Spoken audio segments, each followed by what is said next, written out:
না রাখলে গুনাহ হবে কিনা।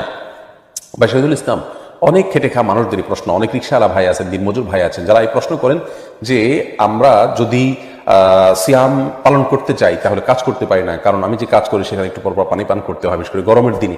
আবার যদি আমি কাজ না করি তাহলে সেক্ষেত্রে আমার খেতে পারি না, আমাকে ক্ষুধার্ত থাকতে হয়। আমরা এরকম পরিস্থিতি যারা আছেন তাদেরকে বিনীতভাবে বলতে চাই, দেখুন, রমজান মাসে রোজা রাখাকে আল্লাহ তাআলা ফরজ করেছেন। আপনার জীবন বাঁচানো যেরকম ফরজ, রমজান মাসে রোজা রাখাটাও ফরজ। আপনি যদি জীবন বাঁচানো এবং রোজা রাখা দুইটার মধ্যে সমন্বয় করতে পারেন, সেটা আপনাকে করতে হবে। আর জীবন বাঁচানোটা এমন কোনো কাজ না যে আপনি একজন রিক্সা চালক বা আপনি একজন দিনমজুর, আপনি রমজানের একটা মাস ডিউটি না করলে আপনি মারা যাবেন না, এই বিষয়টা কিন্তু এরকম না। হয়তো একটু কষ্টে চলতে হবে আপনাকে। আপনি একজন ইমানদার হয়ে থাকলে, রমজানের রোজার ফরজ হওয়ার গুরুত্ব আপনি বুঝে থাকলে, যার উপরে আপনার জান্নাত ডিপেন্ড করে, যার উপরে আপনার জাহান্নাম থেকে মুক্তি নির্ভর করে, সেই বিষয়টা যদি গুরুত্ব আপনি বুঝে থাকেন, তাহলে রমজানের 2-4 মাস আগে থেকে কিছু কিছু আপনি টাকা জমিয়ে আপনি রমজান মাসে কোনো মতে খেয়ে পরে বেঁচে থেকে আপনি ইবাদতবন্দি করতে পারেন। কিন্তু লকডাউনের সময় যখন গত রমজানে রিক্সা চালানো যায়নি, তখন কি আপনি খেয়ে পরে বেঁচে থাকেন না? আপনি কি মারা গেছেন? সেখানে যেভাবে আপনি নিজের জীবনকে রক্ষা করেছেন রমজান মাসে, সেভাবে রক্ষা করবেন, প্রয়োজনে ডিউটি না করে।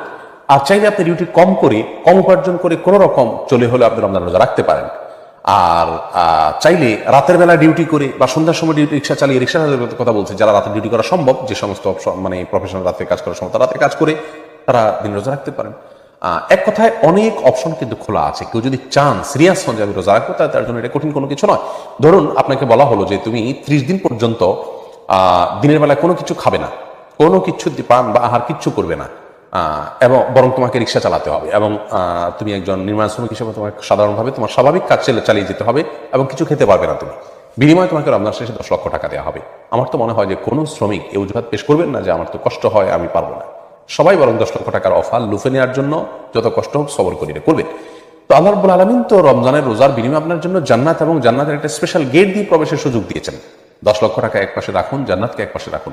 আপনি আল্লাহর দেওয়া জান্নাতের প্রতি ইচ্ছা, বিশ্বাস এবং আস্থা থেকে থাকে, ইমান থেকে থাকে, তাহলে আপনার জন্য রোজা রাখা কঠিন কিছু নয়, সম্ভব।